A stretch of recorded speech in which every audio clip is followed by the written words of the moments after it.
Hello guys! Welcome back to my channel. It's me again, Lakwatserong Butiki. Mula doon sa makasaysayang simbahan ng Mahayhay, Laguna, ang Saint Gregory the Great Parish Church o mas kilala sa tawag na Mahayhay Church. Nakatawid na ang Butiki ngayon dito sa makasaysayan rin na simbahan ng Pila, Laguna, ang National Shrine of San Antonio de Padua o mas kilala rin sa pangalan na Pila Church. Samahan niyo ako dito guys!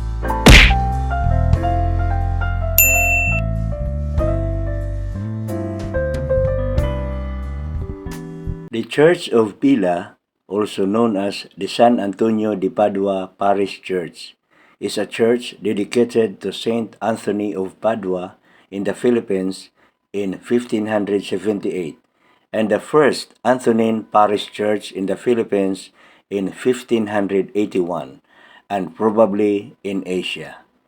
It is also designated as the National Shrine of San Antonio de Padua of the Catholic Bishops' Conference of the Philippines on April 23, 2019. In 1606, the Franciscans set up the second printing press of the Philippines under the supervision of Tomas Pinpin and Domingo Luwag. Its titular is Saint Anthony of Padua, whose feast is celebrated every June 13. The first missionaries in Pila were Augustinians who administered their missions from Bai. The Franciscans then started to evangelize the townsmen of Pila through Fray Juan Portocarrero de Plasencia and Fray Diego de Oropesa de San Jose, known as the Apostles of Laguna and Tayabas, in 1578. They started to establish Villa de Pila and soon built a church out of cane, dedicated to Saint Anthony of Padua. From being a reduction, Pila was elevated to a parish on the feast of its titular on June 13, 1581, with Fray Oropesa as its parish priest until 1583. With its establishment, Pila became the first church dedicated to Saint Anthony in the country. The Spanish colonial authorities gave the Pila the title La Noble Villa de Pila. In 1599, permission was given by the Superior Gobierno to build a stone church.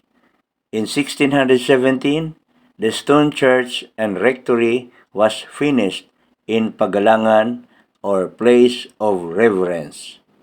An infirmary run by male Franciscan religious from Lumban was transferred to Pila in 1618 and in 1673 transferred to the town of Santa Cruz.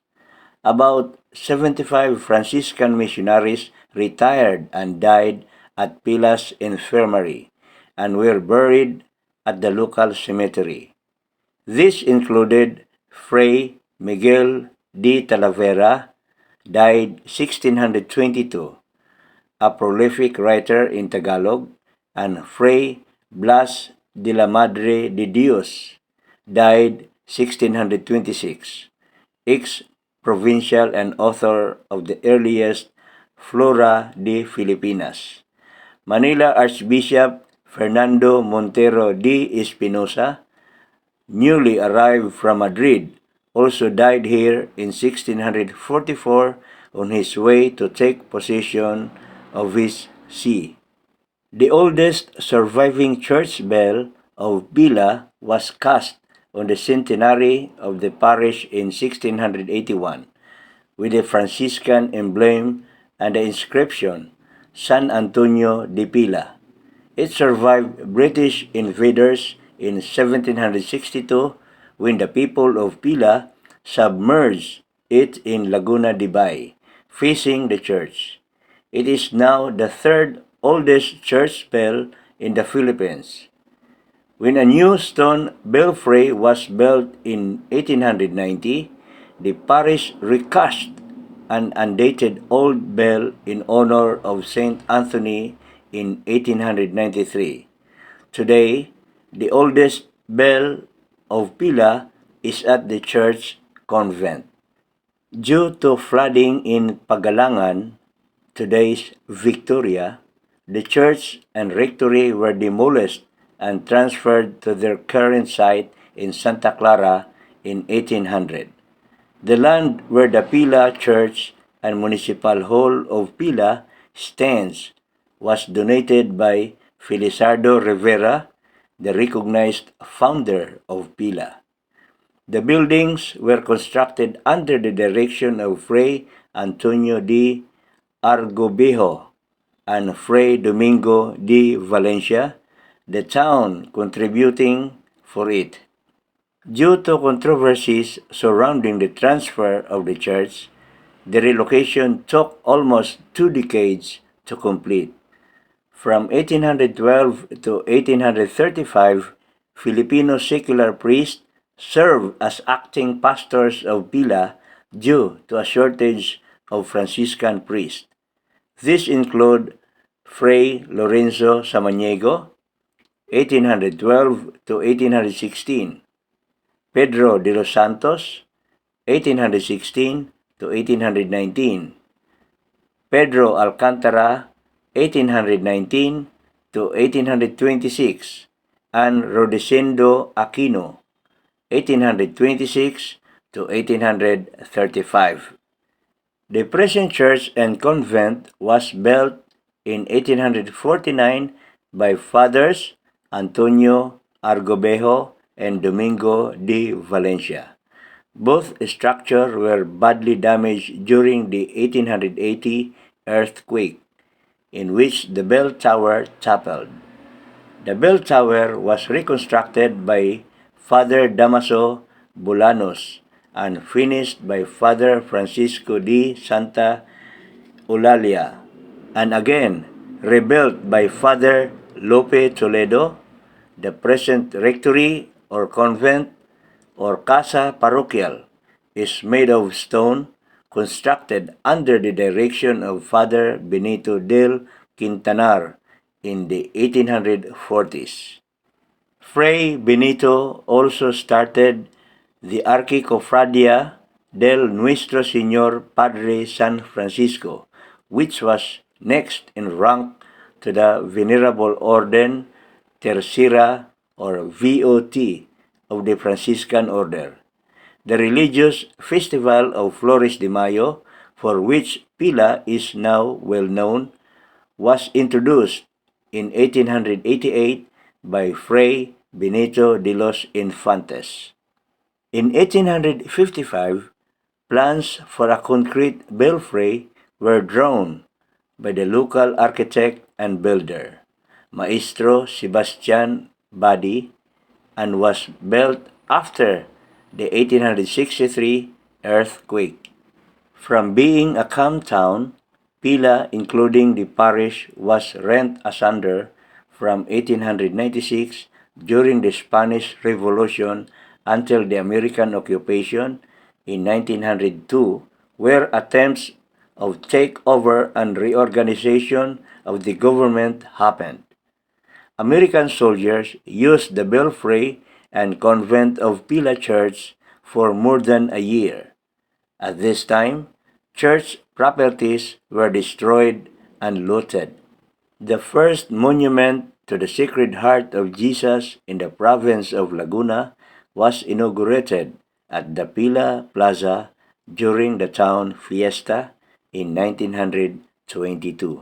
During the Second World War, the town was not bombed, unlike neighboring towns Santa Cruz and Pagsanhan.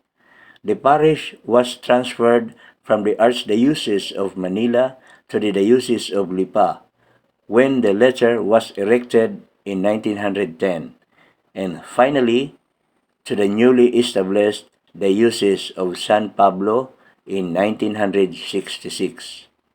The Diocese of San Pablo dedicated the parish church of Pila as the diocesan shrine of San Antonio de Padua on July 9, 2002. It was led by Francisco San Diego, D.D., former Bishop of San Pablo, in the presence of Ricardo Cardinal Vidal. Many devotees came from nearby places.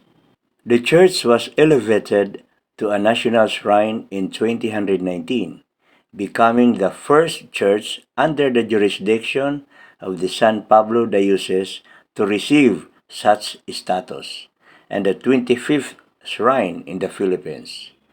The solemn declaration was led by Archbishop Romulo Valles, CBCP President. The church has a three-level facade with classical Doric columns. At the pediment is a niche reserved for Saint Anthony. Windows of the choir loft can be seen at the second level, while niches for the statues of the Sacred Heart of Jesus and the Immaculate Heart of Mary were found at the lowest level. The semicircular arch doorway has the Franciscan seal on top. On the right side of the church is the convent, now used as a school building for Liceo de Pila, while a square-based octagonal bell tower is on the left side. The church complex of San Antonio de Padua is part of the Pila Historic Town Center, together with the town center of Pila and 35 old houses and buildings which were proclaimed as a National Historical Landmark by the National Historical Institute on May 17, 2000 by NHI Resolution Number 2, Series of 2000. The Church of Pila was featured on the Amazing Race Asia 2 in 2007 and in the daytime television drama of ABS-CBN, Be Careful with My Heart. Mula naman dito sa National Shrine of San Antonio de Padua, dito sa Pila, Laguna, gagapang pa ang butike papuntang Bay, Laguna. Isang makasaysayan rin na simbahan ang pupuntahan ko doon, ang San Agustin Parish Church, o mas kilala rin sa pangalan na Bay Church. Abangan niyo ko doon, guys! Bye-bye!